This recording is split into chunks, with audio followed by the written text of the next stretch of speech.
Bienvenido, bienvenida a un nuevo episodio de Más allá de la salud. Hoy te vamos a contar la clave para que puedas entrenar, para que puedas hacer deporte si tienes dolor de espalda. Y es que sé lo duro y lo complicado que es querer hacer tu deporte o querer ir al gimnasio o simplemente querer salir a disfrutar de un paseo con tu familia y no poder hacerlo porque te duele la espalda. Y hoy te vamos a contar todas las claves, desde lo que es la organización de toda esa actividad deportiva hasta cómo debes evaluar tu dolor, y luego también veremos más detallitos más relacionados con el tipo de ejercicio que luego Gonzalo nos explicará. Pero vamos a arrancar. Primero, bienvenido Gonzalo, que hoy estoy un poco mal educado y ni siquiera te he saludado. Y hoy está Gonzalo. Por favor, tenemos esta sección de actualidad en 3 minutos. ¿Cómo estamos? Buenas tardes a todos y a todas. ¿Qué tal, Jorge? Bueno, actualidad muy rápida hoy y creo que más que actualidad o noticias, voy a entregarle a estos oyentes, a esta gente que nos ve, ¿no?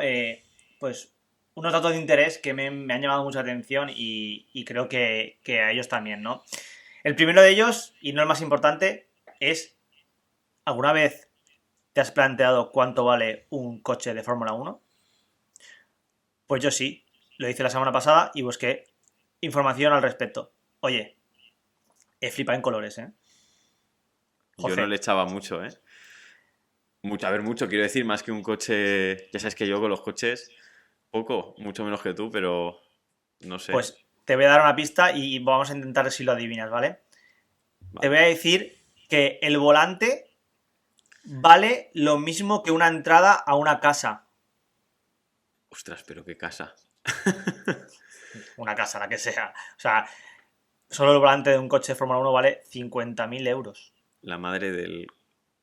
Iba a decir una palabrota, pero mejor no, por si nos banean o algo. Increíble, tío. O sea, solo el volante 50.000 euros. Y bueno, pues empecé a investigar un poquito más, un poquito más, un poquito más. Pues bien, alerones, 100.000, 200.000 euros. Digo, vale, vamos ¿Pero sumando. eso todos los Fórmula 1 o como los mejores? Yo creo que la gran mayoría es como una media de lo que cuesta Ah, cada coche. Pero bueno, un coche de Fórmula 1 llega a valer entre 10 y 20 millones de euros. madre del. Madre de Dios.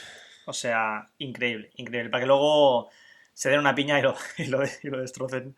Muchas espaldas tienes que solucionar, muchos dolores de espalda para que te regale uno, ¿eh? Bueno, vamos a por la segunda, que es algo gastronómico que también me ha llamado la atención, que es dónde se encuentra o dónde se sitúa el corazón de una gamba. ¿Os lo habéis planteado alguna vez? Dios, Yo, tam- esto va a un vídeo corto seguro. yo tampoco me lo había planteado hasta hace media hora, que me gusta mucho buscar e indagar en el tema de la gastronomía y lo he encontrado. Y quizás sea algo, pues, atípico, pero, oye, se encuentra en la cabeza de la gamba. Y tú, lo primero que haces cuando te comes una gamba, si no eres vegano, ¿qué es? Chupar la cabeza para el jugo. Ahí está, ahí se encuentra lo mejor. O sea, le estamos chupando el corazón a la gamba, tío. O sea que, oye, párate a pensar que muchas veces, ¿quién dice que no? Pero tenemos que pensar con la mente o con el corazón o al revés, ¿no? Algo así es. Yo creo que cada uno, como lo has enlazado, ¿eh? Estamos hablando antes fuera de cámara de cómo tenemos que enlazar la noticia. Yo creo que hay momentos de pensar más con el corazón y momentos de pensar más con la cabeza. Pero yo creo que suelo utilizar más el corazón. Pero bueno, intento utilizar la cabeza. Pero por lo general, las personas por genética, por historia, siempre el cerebro reptil, el que se basa más en las emociones, es el que predomina, creo yo, vamos. Exacto, exacto. Bueno, y por lo último, ya no me quiero alargar mucho más en esta sección. Esto sí que es una noticia real de ayer mismo. Leí que el 25% o más del 25% de las personas que están de baja, ¿vale? Laboral, que no están trabajando, es a causa del dolor de espalda, ¿vale? Ya se está descubriendo poco a poco la gran mayoría de las personas el porqué de esa baja laboral, ¿no? Y oye, eso ya nos incumbe un poquito a nosotros, dado que nos dedicamos a ello y hablamos en estos episodios del dolor de espalda, ¿no? Yo sí que tenía datos de dolor de espalda, de que prácticamente a cada año a más del 60% de la población le duele al menos una vez la espalda. Pero, ostras, la baja, el nivel de baja laboral, claro, es el 25% de todas las bajas laborales, ¿no? Exacto, exacto. Y creo que esta última noticia nos viene vamos, de perlas para introducir ya en lo que vamos a hablar hoy en el episodio, que es entender el por qué nos duele la espalda, ¿no? Si es a corto plazo o a largo plazo y cómo abarcarlo, cómo trabajarlo, ¿no? Sí, porque ya para entrar de lleno, vamos a hablar un poco en primer lugar, o sea, qué tipo de dolor tengo, porque eso es súper importante para luego ver un poco por qué nos duele la espalda y nos impide hacer deporte. Luego os comentaré un poquito cómo podemos saber si el dolor nos viene porque nos estamos pasando de carga, de capacidad de tolerancia, que eso es a lo mejor algo también muy común. Y luego ya sí que os daremos pautas específicas, que eso lo dejamos para el final, esa parte más práctica. O sea que si habéis llegado hasta aquí, no os vayáis del podcast, quedaros hasta el final, porque vamos a dar todas esas pautas a nivel de ejercicio para que el dolor poco a poco se vaya reduciendo. Lo primero, ¿qué tipo de dolor tengo? ¿Tengo un dolor más agudo? Por ejemplo, yo cuando me paso mucho en el gimnasio me duele el codo izquierdo. Eh, pero es un dolor que me ha pasado una vez y no me ha vuelto a pasar. Me pasó 2 veces, por así decirlo. Ninguna ha sido limitante. Vale, en ese caso, que es un dolor agudo, es un dolor directamente ocasionado con un entrenamiento, una sobrecarga. ¿Qué tiene sentido ahí? Tratamiento sanitario, hielo, incluso antiinflamatorio si es un dolor muy alto. Para eso, genial. Pero ¿cuál es el problema? Que cuando tenemos un dolor crónico, y la mayoría de dolores de espalda son dolores crónicos, sobre todo aquellos dolores que duran más de 6, 12 meses, que son los dolores con los que trabajamos Gonzalo y yo cada día, todo este tratamiento, por así decirlo, sanitario, está... no, que no es que esté obsoleto, es que ya científicamente está demostrado que no funciona respecto al ejercicio. Y los que nos llevéis siguiendo más tiempo ya sabréis que nosotros somos firmes defensores de que estos tratamientos basados en medicación, reposo, masajes, incluso aportar frío, calor, etcétera, están bien, pero si el dolor es agudo, es decir, si el dolor está directamente relacionado con una sobrecarga, una estructura, ¿vale? Y una vez ya tenemos claro el tipo de dolor, Gonzalo, a veces es simplemente analizar qué cantidad de deporte estoy haciendo, ¿no? Analizar dosis y cargas. Tú que haces muchísimas programaciones para nuestros alumnos, a veces no, simplemente es eso, es que, jolín, es que hemos hecho de más, no solo con tema si el dolor es de espalda, sino como si somos corredores, nos pasamos de kilómetros y nos duele luego la rodilla, ¿verdad? Exacto, Jorge. Yo siempre lo primero que hago es hacer un pequeño análisis, sobre todo del tipo de entrenamiento y luego de incluso de los hábitos, ¿no? Porque a veces generamos estrés solo con los hábitos. Y sin ir mucho más lejos, quizás nos escuche José Manuel, un alumno, un cliente que tenemos ahora reciente. Cuando me pongo a dar clase con él, analizamos todo. O sea, me pasa vídeos de los ejercicios, le pregunto qué cargas lleva durante la semana, etcétera, etcétera. Y hemos hecho una pequeña regresión respecto a la carga. Le he explicado 4 técnicas sobre el peso muerto, sobre el hip thrust y está súper contento porque se da cuenta de que haciendo esa pequeña regresión, integrando la respiración que antes no la controlaba mucho, o sea, está viendo cómo está progresando muchísimo en carga, volumen, en tiempo, en hábitos, en todo. O sea, al final está viendo beneficios por todas partes y creo que es lo más eficiente, ¿no? En un caso con dolor de espalda.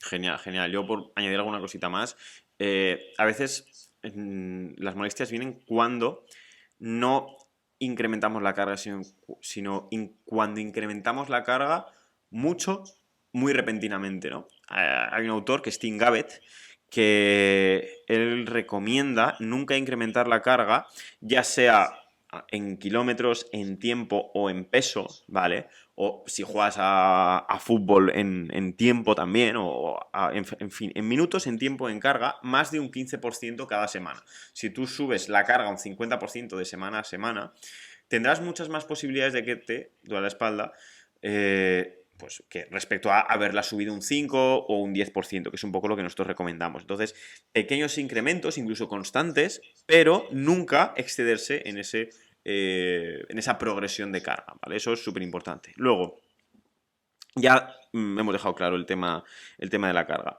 Al final, el principal problema que vemos Gonzalo y yo cuando alguien hace un deporte, por ejemplo, lo típico, nos duele la espalda, nos recomienda natación, me apunto a la piscina me sienta bien, pero no me soluciona el dolor. Es que ese deporte, ya sea natación o el que sea, es una actividad compatible con el dolor de espalda, pero no es la solución, ¿no? Entonces, quizás si combináramos esos deportes que hacemos con una rutina de respiración, de movilidad, de ejercicios de core, que básicamente es trabajo de estabilización del tronco, de la zona abdominal y lumbar, y poco a poco fuéramos progresando ejercicios de fuerza, y lo combinamos con esa actividad deportiva, que por supuesto no hay que dejar, pues quizá no solo el dolor, sino el rendimiento en esa actividad pues sería mejor, ¿verdad, Gonzalo? Sí, he de decir que a día de hoy estoy contento porque siempre he criticado un poco a la sociedad, pero creo que sin darnos cuenta está cambiando. ¿Por qué digo esto? He recibido la información de que en el gimnasio en el que tú trabajas, persona de entre 50 y 60 años le dijo a un familiar mío que no solo bastaba con hacer ejercicio cardiovascular como era el pádel, que es el deporte que practica este individuo, sino que le han recomendado el entrenamiento de fuerza en el gimnasio. Así que estoy contento, veo que avanzamos y es muy importante el entrenamiento de fuerza como tú bien has nombrado en estos segundos que estamos hablando de esto. He recibido la información, eso ha sonado muy de De CNI. espionaje de la CIA. He dicho yo la CIA, tú has dicho el CNI. En fin, bueno, continuamos. Vamos, hemos quedado pues eso, que la movilidad es súper importante, respiración y fuerza. Ahora, claro, esta movilidad, y cuando decimos fuerza, la gente va a decir, oye, tengo mucho dolor, lo que me da miedo es coger peso, porque, por ejemplo, una situación muy común es, me duele la espalda, pero si hago deporte, me duele más. No hago deporte, porque creo que me va a hacer daño, entonces eso me provoca más horas de reposo, me provoca más atrofia muscular, y por lo tanto el dolor se me va incrementando, ¿no? Ahí la clave está en la progresión, en no empezar con ejercicios de fuerza cargando mucho peso, pero hay ejercicios de fuerza que nosotros los llamamos más ejercicios de activación, que sí que nos van a permitir, por así decirlo, empezar a activar la musculatura, empezar a dar como pequeños estímulos, como dar pequeños avisos de que, oye, actívate, pero claro, deben tener una carga articular, o sea, digamos, un estrés a nivel óseo y muscular muy bajo para que no nos disparen el dolor. Y a partir de ahí, pues, poco a poco ir progresando, ¿no? Y una vez ya sabemos que movilidad, respiración, etcétera. Bueno, antes de que se me olvide y deciros cómo distribuir todo en una misma semana, comentaros que si os está gustando el podcast, si habéis llegado hasta aquí, le deis 5 estrellas en Spotify, activéis las notificaciones, tanto en Spotify como en YouTube, y cualquier duda, pues nos encanta leeros en un comentario. Y ahora sí, ¿cómo podemos distribuir todo esto, este mejunje Art Attack que hemos hecho en una semana, ¿no? Por ejemplo, voy a deciros un ejemplo tal cual. Si yo juego a pádel los martes y los jueves, a lo mejor los lunes y los miércoles podría hacer una sesión de unos 40-45 minutos que tenga 20 minutos de movilidad y de respiración y otros 20-30 minutos de ejercicios de fuerza. Y cuando vaya a jugar al pádel, unos 10-15 minutos antes, me hago una rutina de movilidad, de respiración, incluso algún ejercicio de activación suave que me permita entrar al partido de pádel, he puesto el ejemplo del pádel, pero puede ser cualquiera, con las articulaciones, por así decirlo, más lubricadas, con los músculos más calientes, lo que sería un calentamiento, porque al final, si yo directamente voy al deporte sin prepararme, si tengo un dolor, al final, aunque creamos que practicar el mismo deporte ya es calentamiento, ese deporte, y vuelvo al ejemplo del pádel, tiene una alta exigencia en cuanto a cambios de dirección y en cuanto a rangos de movilidad. Por lo tanto, tener mis sesiones más largas de fuerza y movilidad, y cuando vaya a hacer ese deporte, ya sea me sirve pádel, me sirve ir al gimnasio, me sirve lo que sea, antes el calentamiento deben ser esos ejercicios. Y ya para meter un poquito la receta, por así decirlo, la guinda al pastel, que esos ejercicios sean personalizados. Es decir, si yo hago la rutina de mi primo, de mi tío, o yo hago la rutina de Gonzalo, pues a lo mejor a mí no me viene bien, porque yo tengo unas necesidades diferentes, porque probablemente Gonzalo sea más fuerte, más alto, más guapo o más lo que sea que yo y necesite otros ejercicios, ¿vale? Y si tenemos esto en cuenta, yo creo que no hay ningún motivo para que no nos duela la espalda si somos constantes, por supuesto, en el tiempo. Y hasta aquí creo que se ha quedado un episodio muy interesante. ¿Quieres añadir algo más? No, nada más, yo creo que ha quedado todo bastante claro. Es importante, pues, que cada uno se ponga en el contexto, ¿no? Has nombrado el pádel como deporte, pero ya digo, puede ser el pádel, puede ser correr, puede ser nadar, sea el que sea. Evidentemente, creo que estamos en un punto en la actualidad en el que tenemos herramientas y tenemos facilidades para acceder a mucha información con respecto al ejercicio, ¿no? Y como decías, tú nombrabas los ejercicios de movilidad, pues evidentemente, ¿quién no se puede meter en YouTube y buscar ejercicios de movilidad para natación? Vale, eso está genial que lo hagas, pero quizás no sean tan analíticos o específicos para tu dolor, ¿no? Entonces, bueno, pues sí que es verdad que hay que estar atento a lo que nos duele, saber qué nos duele, cómo nos duele y trabajar sobre ello. Fantástico. Pues nada, nos vemos a la próxima y gracias a todos y gracias a Gonzalo. Muchas gracias.